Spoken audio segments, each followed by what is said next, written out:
Hi, I'm Cynthia Runge. I'm the manager of Peridot Family Law, and we're a full-service family law firm in Boston.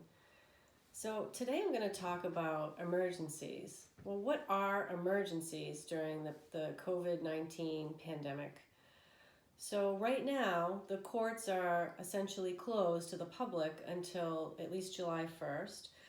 The courts are still conducting business, but primarily they're dealing with emergency situations. Emergencies can involve restraining orders, they can involve temporary orders, emergency motions for temporary orders, as well as certain violations for contempt. So I'm going to talk about those three things.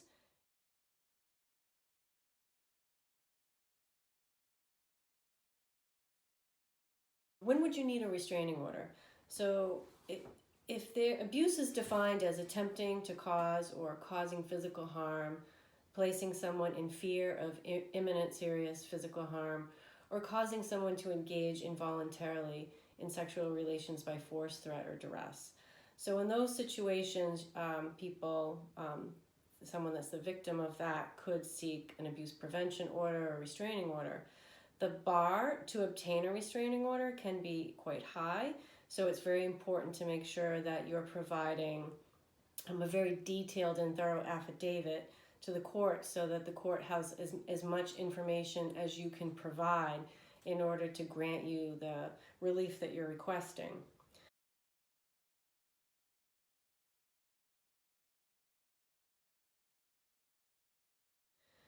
Unfortunately, there are some times when you may still be in a very serious situation, but you can't meet the bar required for a restraining order.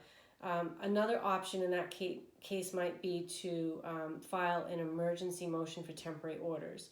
And in that case, you could possibly be asking the court to give you orders about custody, about parenting time, about support, about health insurance, and there could be other matters that are really important to your specific situation. Once again, if you're seeking or filing an emergency motion for temporary orders, as part of that, you'd have to file some sort of complaint to trigger that motion to be heard in the court.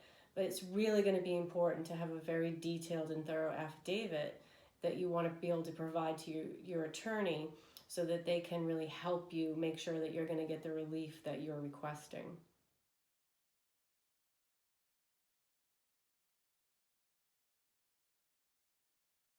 There are also situations when you might have already gone to court and the court has issued an order. And if the other side is not complying, that could be a contempt.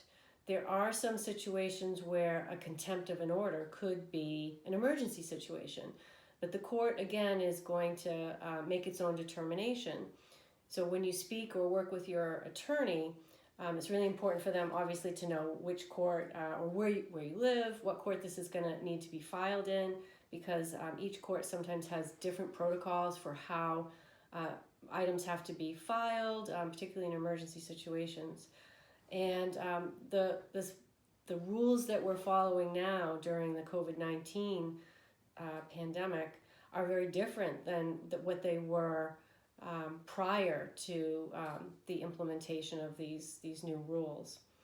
So if you have questions about restraining orders or emergency temporary orders or contempt situations, feel free to give our office a call for a consult. Again, my name is Cynthia Runge. I'm manager of Peridot Family Law. We take a holistic approach to help people get through their family law situation in the best way possible. Thank you.